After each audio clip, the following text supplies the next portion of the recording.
Okay, here's my review for The Last Airbender, based on the cartoon from Nickelodeon. I'm sure most of you out there have already heard about this one. I know the cinema snob, no, Angry Joe declared it to be the worst movie of the year. I don't know about that. It's not Twilight. It does have that benefit to it. But I'll say what are the problems with it. The problems are twofold: bad acting and over condensing of the story. Uh, I'll get to the second one first. Uh, Basically, they took the entire first season of the TV show and they tried to cram it into an hour and 40 minutes, and I think that 40 minutes includes the credits. That's a mistake. There is so much stuff that you could tell that they were probably an entire episode dedicated to, and they did it in 1 minute.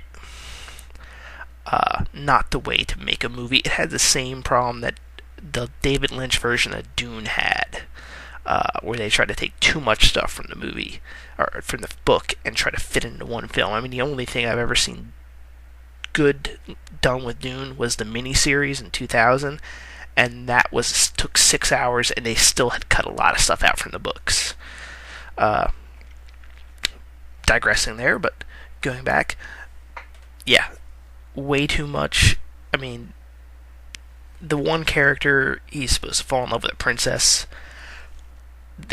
We're just told, oh, my brother and the princess became quick friends, and then all of a sudden he wants to be his bodyguard, and then all of a sudden we had 3 short scenes, not even 3, with them together, not having any dialogue, and then she, spoiler alert, gets killed, and he's all crying, and we feel nothing. That's been covered. They really should have just changed. They could have cut out they either could have wanted, actually, at an hour and 40 minutes, they could have added another 20 minutes to this film and just make it a 2-hour film. I mean, there's $100 million movie. Most of those are 2 hours long, so there's no reason they couldn't have added another 20 minutes of dialogue. Although that leads me into my other problem if they did that. The dialogue sucks. They can't act, for the most part. There's a few exceptions, and I'll get to that in a second. The problem, I think, with this film, with the acting, is not necessarily M. Night Shyamalan, which, let's face it, I think we can acknowledge he can get performances out of most actors, even child actors. The Sixth Sense, the kid from that film. I mean, he did great work with the kids in that film. Him, the little girl that was poisoned too. He can direct children. We know this. He can get good actors. Bruce Willis and so on. No reason, no excuse then for this film, except I think I know what happened. Nickelodeon picked the actors. This film was produced by Nickelodeon, and you could see Nickelodeon Studios' filthy hands all over the problems in this film. Nickelodeon does not know how to produce not mega hit, but hit box office stuff that has to appeal to a wide audience. Part of that is their choice in actors. You could tell these actors had that Nickelodeon look to them. They were high school age, but they still had younger prepubescent features somewhat. It's a weird look that you see with Nickelodeon actors. And so immediately I saw that. I could tell that they brought in their TV casting people to cast for this $100 million movie, as opposed to going and trying to find a regular Hollywood actor or casting person.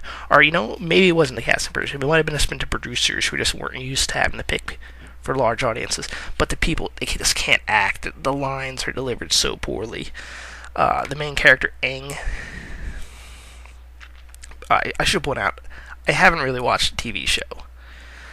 But I have caught a couple of episodes, maybe 3 max, so I have some background, but I'm not a fan of the TV show. Not that it's bad. Actually, if I was a kid now, I probably thought that would probably be my favorite show, but I'm not, so it doesn't have a nostalgic value.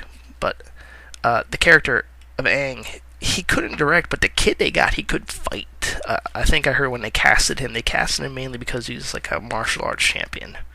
And I'll give them credit for that. Unfortunately, they should maybe got someone who maybe was a little less good with martial arts, a little more good with acting. Because he delivers his lines really bad.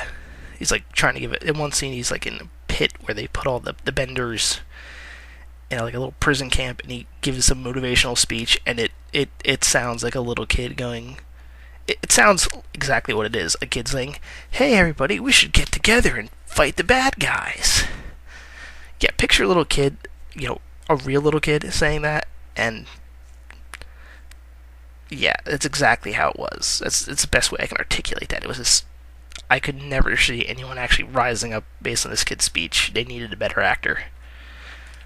Luckily for a lot of it, he was just quiet. He actually didn't have that many lines. The only people that were decent were the Fire Nation people.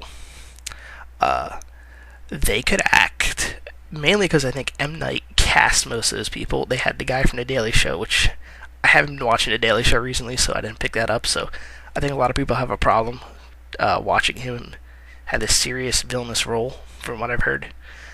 Because I haven't been up on The Daily Show, this was another actor, so I didn't have that problem with him. It was just kind of weird, because normally comedians can do serious stuff. Frickin' Bert in Aliens, he was a stand-up comedian. I forget the actor's name. Nice water. But the Fire Nation people, well, they were mostly older. They weren't child actors, and therefore probably Nickelodeon let M. Night pick the people. Second, I guess M. Night Shyamalan did this because he knew he could get away with it, but all the bad guys are Indian, basically. So, because he probably had his hands on that, that's why there was halfway decent actors in that. Not that they were phenomenal, but they would pass. They could be in a film like this. The kid Zuko, which was the prince trying to chase down Aang, he was fine. His uncle was fine too. Was the guy that played Yinsen in Iron Man. I'm happy to see that guy around because I love that character. But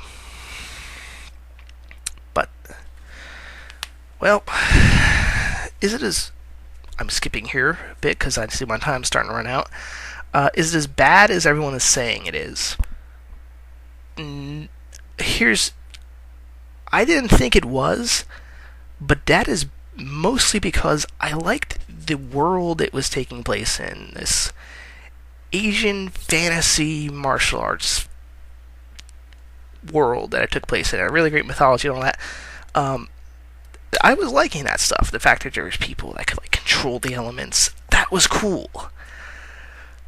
But the problem was that was all stuff from the TV show, which was successful, so all the stuff is legitimate. If I had already seen really the TV show, if I was a fan, I probably would be extremely pissed at this movie. But it's still, you know what? If you have to go to the movies and it's between this and Twilight, go see this. Because Twilight's that bad. But yes, don't expect an actual good film. I got about a minute left here, so I'm going to try to find another redeeming quality. Oh, actually not redeeming quality, but I did not see this film in 3D. Mainly because I don't feel like paying the extra money for glasses, and it turns out it was a good choice because everyone that's seen it in 3D said it was horrible, and they had only 3D'd a few things. It was really poorly done. From what I heard, there was scenes where when I heard it was in 3D, I was like, oh well, surely he's at one scene he's holding up balls of water. He's learning the talent and his bending abilities. He can learn to pull up balls of water. And I thought to myself, oh, that would kind of look cool 3D because it's kind of held up to the camera. And apparently they didn't do that. It was one of the most obvious things you could have done 3D, and even in that, they didn't do it. So I can only imagine what they did 3D for the rest of the film. Well, that's me. That's my opinion. And I'm signing off.